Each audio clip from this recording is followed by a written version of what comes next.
Hello. It's me again, your ka-lovely life. Mga kasisi, kamamsi, mga kasingle mama, ka-brother. Tipid tips na naman po tayo sa halagang 100. Magluluto po tayo ng ampalaya.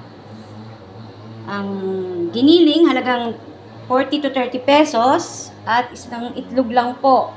Sa halagang, hindi pa po abot ng 100 yan, mga ka-lovely lives. Tipid tips po at healthy food din po. Sa loob ng 1 linggo, 4 na beses po kami nag-uulam nito, gawa ng aking anak.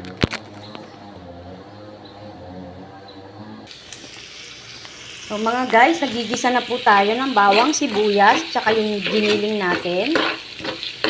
At isasabay na rin po natin itong kamatis.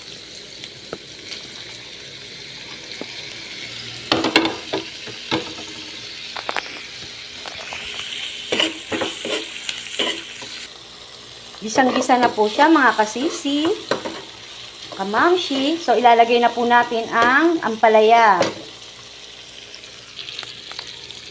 Ilagay na po natin ang ampalaya.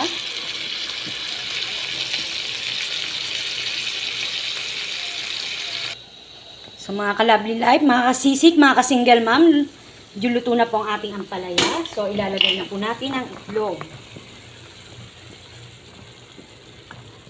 And then, tapos na po tayo. Yan po ang tipid tips natin ngayong araw na to.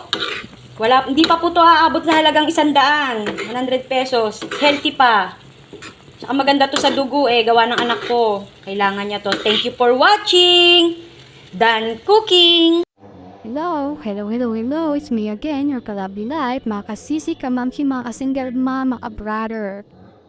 Tipid tips na naman po tayo sa halagang 100. Magluluto po tayo ng ampalaya. Ang giniling, halagang 40 to 30 pesos at isang itlog lang po. Sa halagang hindi pa po abot ng 100 yan, mga ka-lovely lives. Tipid tips po at healthy food din po. Sa loob ng 1 linggo, 4 na beses po kami nag-uulam ito, gawa ng aking anak. Hello. It's me again, your ka-lovely life. Mga kasisi, kamamsi, mga kasingle mama, mga brother. Tipid tips na naman po tayo. Lagyan na po natin ang ampalaya.